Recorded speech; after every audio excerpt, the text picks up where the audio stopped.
Good evening, I'm Alex DeCamp. And I'm Roxy Tucker. And welcome to DePaul One News. I love the news. Yes, you do. I just love the news. Okay. I biked here this morning. Oh, what are you, in elementary school? No, but my daughter is. I know. Okay. Well, in any case, DePaul University's 5-year agreement with TCF Bank recently ended, leaving room for PNC Bank to slide in for the kill. DePaul has recently announced that PNC has been selected to provide all financial services for the university community. The bank entered the Chicago market in December of 2008 with its acquisition of National City Bank. And even though specifics have not been given, a spokesperson from DePaul states, the deal with PNC is for several years. The bank has disclosed that they will build their first branch in the university's Loop campus in May, and ATMs will be installed on both campuses by late March. And now a commercial break. Hi. Aw, thank you. Have a seat. Kyle, Jalen. Jalen, Kyle. Jalen, you play nice. I'll be right back. What's going on, little man? So you got your game skills down, Pack. You might have your hands put one side. I'll pick up the controller, little man. Put it back. Keep your hands on my mama. Keep your hands on my Doritos. Jalen, are you playing nice?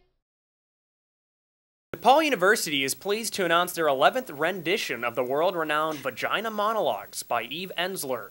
Each year, women in high schools, colleges, and theaters around the world come together for one common cause: the ending of violence against women and girls on a global scale. In order to get the true feel of this inspiring news story, DePaul One News decided to get first-hand accounts from the show's participants on why they feel the Vagina Monologues performance is one of the most important and pertinent to all DePaul students. This is Dennis Barham with DePaul One News. Today I'm at DePaul University, home of the Blue Demons, St. Vincent, and one of the many institutions that showcases the Vagina Monologues each year. Throughout the evening, we'll be talking to some of the participants. There are many students at DePaul who don't understand the importance of the Vagina Monologues, and if it weren't for students like Amy Lewis, this event might have died a long time ago. The core purpose is to bring about awareness of violence of women not only in the States, but globally. An issue that really permeates every society that this show tends to bring to light. I really went into it with that mindset as far as knowing people personally who had been sexually abused or raped, or just knowing people. I know myself personally, I find it very uncomfortable to talk about anything sexual. You know, I grew up in a very Catholic Filipino family, and so being part of this show, it really just like opened up my eyes to like, you know, a different way of talking about sexuality that could be both empowering and fun. This is Dennis Barron reporting for DePaul One News. Have a great evening, and thank you for watching. For the full story on DePaul's Vagina Monologues, tune in tonight at 7 p.m. DePaul One News is a strong advocate for ending abuse among women and girls. If you know anyone who is in an abusive relationship and wants to get out, please visit Chicago Connections for Abused Women and Children at www.cawc.org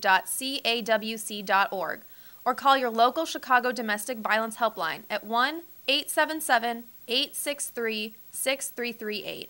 This is Roxy Tucker. And this is Alex DeCamp with DePaul One News. Let's stay tuned for some breaking news after these messages. We live on Avenue Q. So relax. All right, now stop me if you heard this one. Okay. There's a plane going down, and there's a priest, a rabbi or something. And a black guy. Yeah. What you talking about, Kate? You were telling a black joke. Everybody tells black jokes. Sure. Everybody tells black jokes. I don't. Well, of course you don't. You're black. But I bet you tell Polak jokes. Well, of course I do. Stupid Polacks. Now, don't you think that's a little bit racist? Well, damn. I guess you're right. You're a little bit racist. Well, you're a little bit too. We live on Avenue Q. Welcome back from commercial break.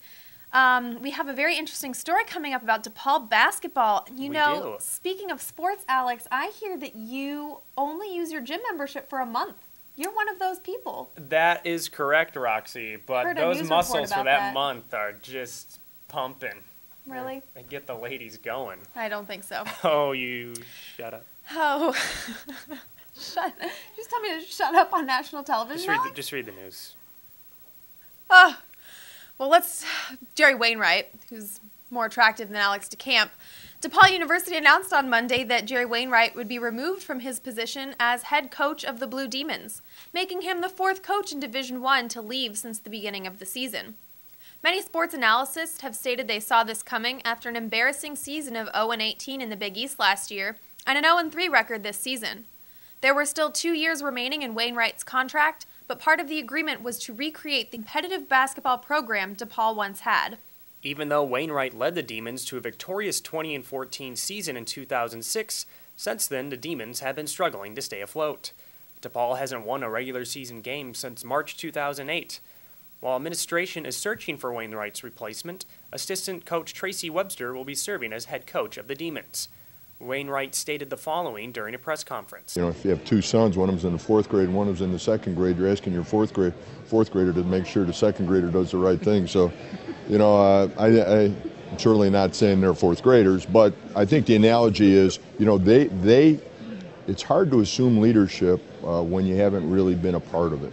Wainwright says he has no regrets from his tenure at DePaul and simply feels as though he did not win enough games to satisfy the school's administration. He also feels as though he provided these athletes with the guidance in the realm of academics and believes this is more important than a basketball program. DePaul University has stated they will not be seeking a replacement for Wainwright until the end of the season, but have confidence in Webster's abilities as a coach and say Tracy will have the opportunity to apply for the position permanently. Prior to Webster joining the DePaul program in April, Webster served as an assistant coach for Kentucky, Illinois, Purdue, and Ball State. Reconstruction seems to be the theme of Division I this season. Glenn Miller of Penn State and Derek Wittenberg of Fordham have also been accused of not progressing their programs.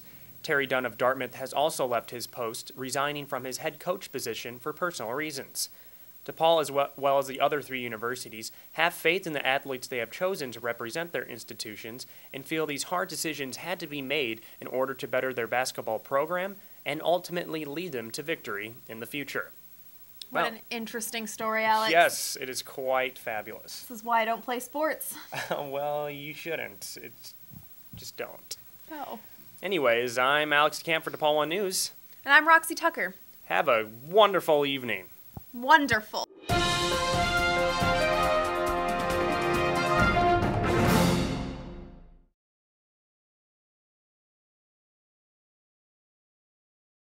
Blade to your daughter's school?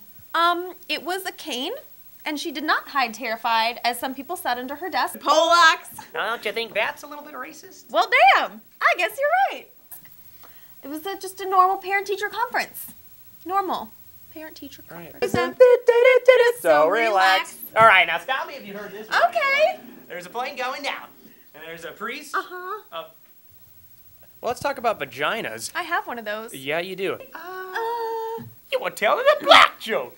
Everybody tells black jokes. Sure. Everybody tells black jokes. I don't. Well, of course you don't. You're black. But I bet you tell Polak jokes. Well, of course I do.